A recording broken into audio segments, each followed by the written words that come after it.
വെള്ളാപ്പള്ളിക്കെതിരെ NSS general secretary Sukumaran Nair Hindu ഐക്യം വേണമെന്ന് പറയുന്നത് ചിലരുടെ വ്യക്തി താൽപര്യം സംരക്ഷിക്കാനെന്ന് സുകുമാരൻ നായർ ആരോപിച്ചു. അതേസമയം സുകുമാരൻ നായർക്ക് മറുപടിയുമായി വെള്ളാപ്പള്ളിയും രംഗത്തെത്തി. മന്നം ശങ്കർ ഐക്യം കള്ളപ്പണം ഒളിപ്പിക്കാനായിരുന്നോ എന്ന് വെള്ളാപ്പള്ളി ചോദിച്ചു.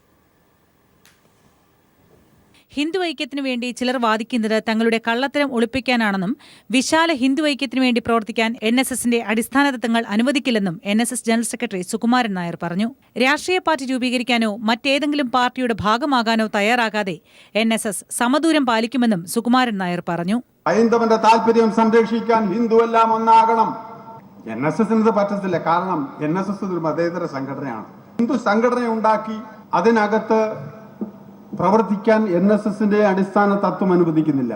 ഹൈന്ദവന്റെ താല്പര്യം സംരക്ഷിക്കണം, ഹൈന്ദവന്റെ താല്പര്യം സംരക്ഷിക്കണം. ഈ പറയുന്നത് എന്തിനു വേണ്ടിയാണെന്നു അവരുടെ പല കള്ളത്തരങ്ങൾ ഒളിച്ചു വെക്കുവാൻ വേണ്ടി, ഒരു ശക്തി സമാഹരിക്കുവാൻ വേണ്ടി, ഈ ഹൈന്ദവനെ ഉപകരിക്കാൻ വേണ്ടിയാണ്, സ്വാർത്ഥ താല്പര്യങ്ങൾക്ക് വേണ്ടിയാണ് അവർ ഇത് പറയുന്നത്. സുകുമാരൻ നായരുടെ രൂക്ഷ വിമർശനത്തിന് മറുപടിയായി വെള്ളാപ്പള്ളി രംഗത്തെത്തി. മന്നവും ആർശങ്കറും ഉണ്ടാക്കിയ ഐക്യം ഏത് കള്ളത്തരം ഒളിപ്പിക്കാൻ വേണ്ടിയായിരുന്നുവെന്ന് വെള്ളാപ്പള്ളി ചോദിച്ചു. സുകുമാരൻ നായർ ഇതേ വിശാല ഹിന്ദു ഐക്യമുണ്ടാക്കാൻ കുറച്ചുനാൾ തന്റെ ഒപ്പം ഉണ്ടായിരുന്നുവെന്നും പിന്നീട് പിന്മാറിയതെന്തെന്നും വെള്ളാപ്പള്ളി ചോദിച്ചു.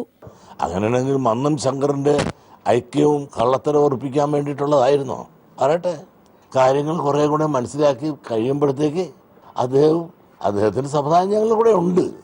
അദ്ദേഹം അഭിപ്രായം കാലം കഴിയുമ്പോൾ മാറ്റി പറയേണ്ടി വരും. കൊല്ലം, കോട്ടയം ന്യൂസ് ബ്യൂറോകൾക്കൊപ്പം ന്യൂസ് ഡെസ്ക്.